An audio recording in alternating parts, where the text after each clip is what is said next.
Salut les tennis! Aujourd'hui, on va parler de l'échauffement au tennis. C'est un sujet très vaste et très intéressant. On pourrait en parler pendant des heures. Je vais essayer de simplifier au maximum. Je vais vous donner les grands courants des échauffements, les principes ainsi que des exemples d'échauffement. D'abord, on commence par les objectifs de l'échauffement. L'échauffement a deux objectifs prioritaires. Évidemment, le premier objectif, c'est d'augmenter sa performance, le fait de commencer tout de suite à plein régime. Parce que si on commence pas chaud, on va être tranquille au début, on va être beaucoup moins performant et on va monter petit à petit. L'objectif, c'est de commencer direct pour ne pas perdre de temps. Et le deuxième objectif, c'est bien sûr la prévention des blessures.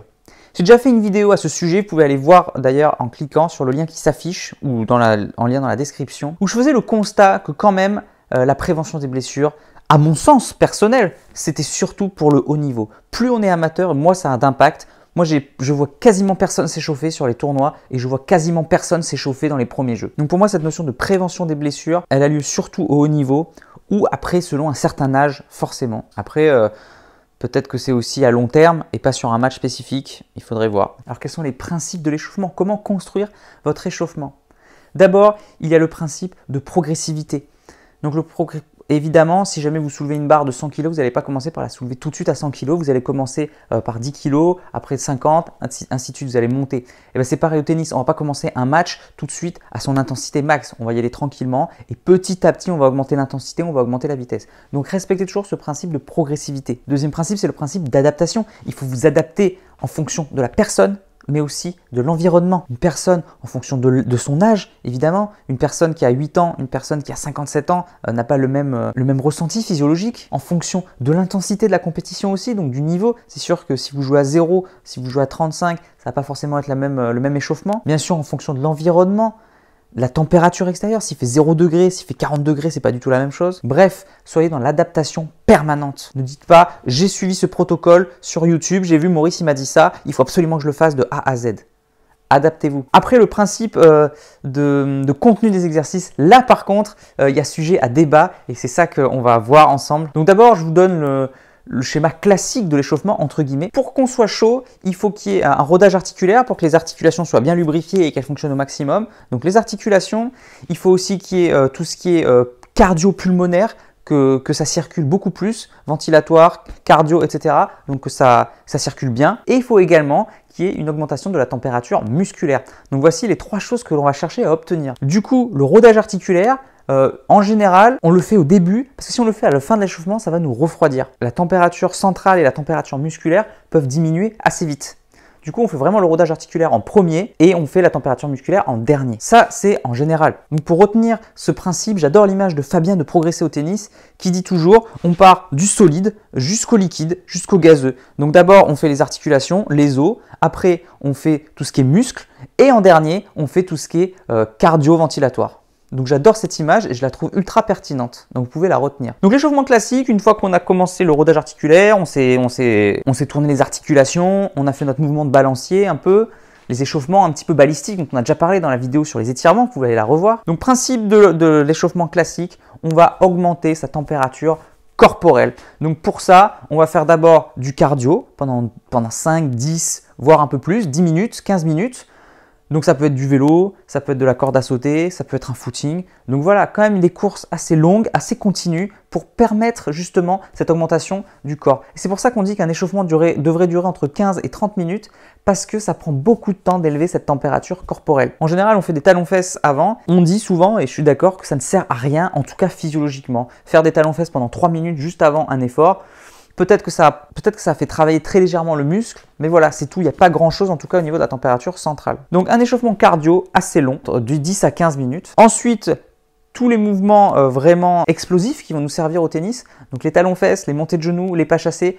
En gros, les éducatifs de course. Donc moi, là encore, je mets de la progressivité. Je fais une série un peu tranquille. Je fais toutes les éducatifs avec à chaque fois en avant, en arrière. Et ensuite, je refais une deuxième série avec un peu plus d'intensité. Donc là, c'est moi qui gère en fonction de la température, en fonction de si je suis chaud, en fonction de mes sensations. Je peux y aller à fond. Je peux y aller un peu plus tranquillement si je ne suis pas encore bien. Mais voilà, une deuxième série un peu plus d'intensité. Ceux qui veulent, ce n'est pas obligatoire, on peut rajouter à cet endroit-là soit les étirements balistiques. Il y a beaucoup de joueurs qui le font, ou les étirements activo-dynamiques. Je vous rappelle, si vous voulez savoir ce que c'est, n'hésitez pas à aller voir la vidéo sur les étirements. Donc 6 secondes maximum d'étirement suivi d'un mouvement vraiment dynamique. Attention à cette phase parce qu'elle peut refroidir justement. Donc attention à ce qu'elle ne dure pas trop longtemps. Mais voilà, ceux qui maîtrisent cette technique peuvent l'inclure à cet endroit-là. Et une fois qu'on a fait ça, on va vraiment aller sur l'intensité max, donc c'est-à-dire des sprints avec beaucoup plus de vitesse. Donc au début en ligne droite. Et puis une fois qu'on sent qu'on est bien chaud, que les muscles ne craignent rien, et bien des sprints avec dans tous les sens, vraiment spécifiques au tennis. Moi j'adore dire à ce moment-là, si on a le temps, si on a la possibilité, c'est à ce moment-là qu'il faut prendre la raquette en main et soit travailler dans le vide avec des déplacements vraiment spécifiques tennis, reprise d'appui, orientation, frappe dans le vide, etc. Des déplacements avant-arrière, voler, smash, comme un échauffement en fait si vous étiez en match, sauf qu'il n'y a pas la balle, en quelques minutes. Et si vous avez la possibilité, bien sûr, c'est le moment d'aller sur le terrain et de taper la balle vraiment en vrai. Donc voilà pour l'échauffement classique. En théorie, il doit durer entre 15 et 20 minutes. Il faut une augmentation de la température centrale et musculaire. Pour qu'il y ait une augmentation de la température musculaire, il faut que la température centrale monte, prenne du temps et il faut entre 15 et 30 minutes. Donc c'est l'augmentation de la température centrale qui va avoir une influence sur la température musculaire. Voilà pour l'échauffement classique, entre guillemets l'échauffement parfait. Donc si vous l'appliquez bien, moi je l'ai appliqué pendant des années. Alors je ne l'ai pas appliqué toute ma carrière, comme beaucoup de joueurs, j'ai été feignant, je suis allé jouer sans m'échauffer, ça m'est arrivé très souvent. Mais voilà, en tout cas, les quelques années où je l'ai fait, où j'ai été rigoureux, j'ai vraiment senti une grosse différence. J'ai été beaucoup plus percutant dès le premier jeu. En général, je prenais à la gorge mon adversaire. Moi qui fais service volé, c'était très important pour moi. Donc en général, je gagnais 3-0 et ensuite, ça me donnait une avance confortable. Donc en tout cas, voilà, dans l'expérience, moi, cet échauffement, je l'apprécie vraiment. Alors il y a un débat dans le milieu du tennis parce qu'il y a un certain Masterovoy qui est venu et qui a dit non, cet échauffement, il n'est pas bien. Donc pour lui, il a fait des études et il a prouvé que cet échauffement classique augmentait la température centrale mais n'augmentait pas la température du muscle. Donc à la fin de cet échauffement, pour lui en tout cas, la température du muscle avait augmenté de 0,3 degrés seulement et voire des fois avait diminué. Donc lui, il propose une alternative à cet échauffement qu'on appelle l'échauffement russe. Donc si vous avez déjà entendu ce mot, ben voilà, l'échauffement russe ou l'échauffement de Masterovoy, c'est un autre type d'échauffement pour justement augmenter spécifiquement la température musculaire. Donc lui, il commence directement par échauffer le muscle pour ensuite finir par l'augmentation de la température centrale. Quand on y pense, c'est logique. Rappelez-vous ce que j'ai dit sur Fabien, solide, les muscles et ensuite donc liquide, gazeux. Donc je recommence, solide, liquide, gazeux. Donc toujours, on commence par le solide, les articulations, ensuite c'est les muscles et ensuite c'est tout ce qui est cardiovasculaire. Et dans cette logique-là, et ben du coup, c'est cohérent son échauffement. Donc il commence par les muscles, sauf que lui, il décide donc pour augmenter la température musculaire, il explique que les talons-fesses, les montées de genoux et tous les mouvements explosifs ne servent à rien pour réchauffer le muscle.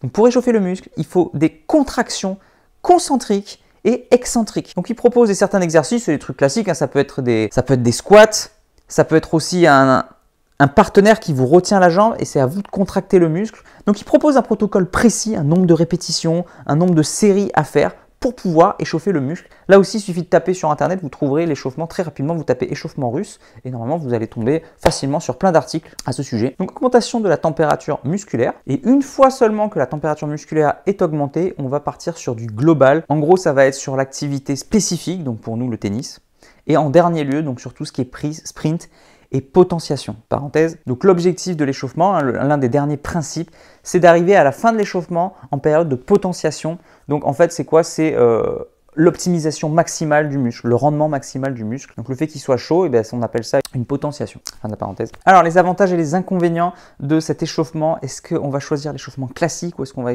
choisir l'échauffement russe? Dans l'idée, j'aime bien l'échauffement russe parce qu'effectivement, d'après lui en tout cas, l'échauffement classique n'augmente pas la température musculaire et c'est quand même dommage. Grâce à son échauffement, il y a un peu la même chose que ce qu'on fait, plus l'augmentation de la température musculaire. Donc d'un point de vue théorique, son échauffement effectivement semble être le meilleur. Après, je mets 2 bémols quand même à son utilisation. Premier bémol, déjà, c'est très difficile l'échauffement musculaire tout seul en autonomie. Souvent, il faut un partenaire. Donc si vous êtes 2, c'est top. Là, l'échauffement russe est parfait, on peut le mettre en application. Mais si vous êtes tout seul, comme ça nous arrive souvent en compétition, et ben, en tout cas au niveau amateur, et ben, du coup, c'est quand même beaucoup plus compliqué de le mettre en place. Donc si c'est le cas et que vous êtes amateur, ben, il n'y a peut-être pas besoin de le faire. L'échauffement classique suffit largement. Encore une fois, hein, je précise que je l'ai utilisé pendant des années et voilà, je l'ai trouvé vraiment ultra efficace. Donc à notre niveau, je pense que l'échauffement classique est bien, qu'il n'y a pas besoin de faire l'échauffement russe. Et le deuxième bémol, c'est que quand même, moi je pensais qu'il critiquait la longueur de l'échauffement classique. Il faut 30 minutes pour qu'il y ait une augmentation de la température musculaire. Or, c'est pas ça qu'il dit, il dit juste qu'il n'y a pas du tout d'augmentation de la température musculaire. Mais il critique pas la longueur.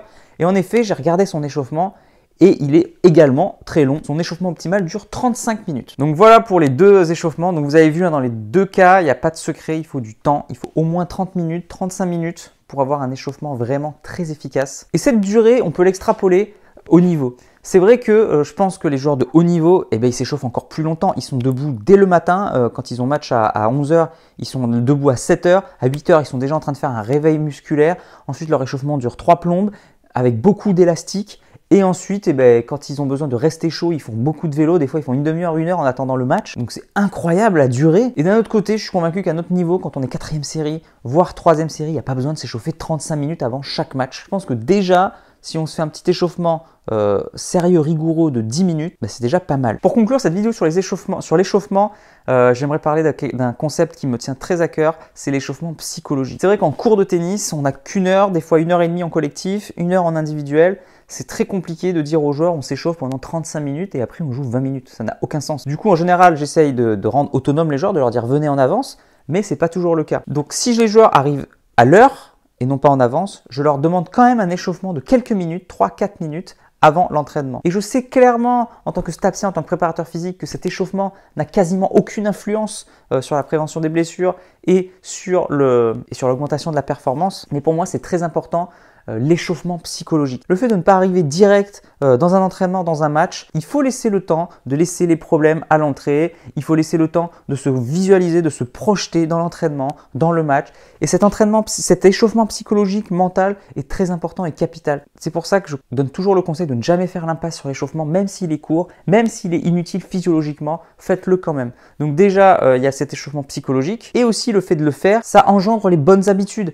On sait que si quelqu'un s'échauffe tout le temps 5 minutes, et bien le jour où il va falloir s'échauffer plus longtemps, bah voilà, il a déjà la routine ancrée. Alors que quelqu'un qui ne s'échauffe jamais, lui proposer un échauffement, ça va être très compliqué. Moi j'ai plein de joueurs, je suis fier, ils arrivent, je leur dis rien du tout, hop c'est parti, ils font leurs 2 tours de terrain, ils font leur pas chassé, ils font leurs éducatifs de course, ça dure 5 minutes grand max, et puis hop, c'est parti, on commence. Donc je suis très fier. Et voilà, je sais que ces joueurs-là, et bien si un jour je leur demande un échauffement plus long en vue d'un match, et bien ils vont le faire sans problème, ils ont déjà les bases. Donc il y a la notion de routine, d'habitude, et la notion d'échauffement psychologique. Voilà pour cette vidéo sur l'échauffement. Je vous ai donné toutes mes billes, toutes mes connaissances à ce sujet. Donc j'espère que ça vous aura plu. Si jamais vous voulez aller plus loin sur les échauffements, je propose des formations avec des intervenants, avec Digory Rosley, avec Mehdi Vidina. Et je leur ai demandé aux deux de me donner leur échauffement parfait. Donc voilà, si jamais vous voulez connaître l'échauffement parfait de ces experts, eh bien n'hésitez pas à aller cliquer sur les formations. Je vous mets le lien dans la description, donc n'hésitez pas à aller plus loin, à aller voir et à aller vous inscrire. Merci d'avoir regardé cette vidéo sur l'échauffement au tennis. Moi je vous dis à demain pour la prochaine vidéo. En attendant, n'oubliez pas, allez jouer au tennis, échauffez-vous, progressez et surtout, faites-vous plaisir. Ciao. Si vous voulez aller plus loin, je vous propose 2 formations avec 2 experts de la préparation physique. Je vous laisse cliquer sur le lien qui est dans la description pour plus d'informations. Et comme toujours, n'hésitez pas à me soutenir en cliquant sur j'aime et en partageant les vidéos ou à me soutenir sur Tipeee. Merci et à bientôt.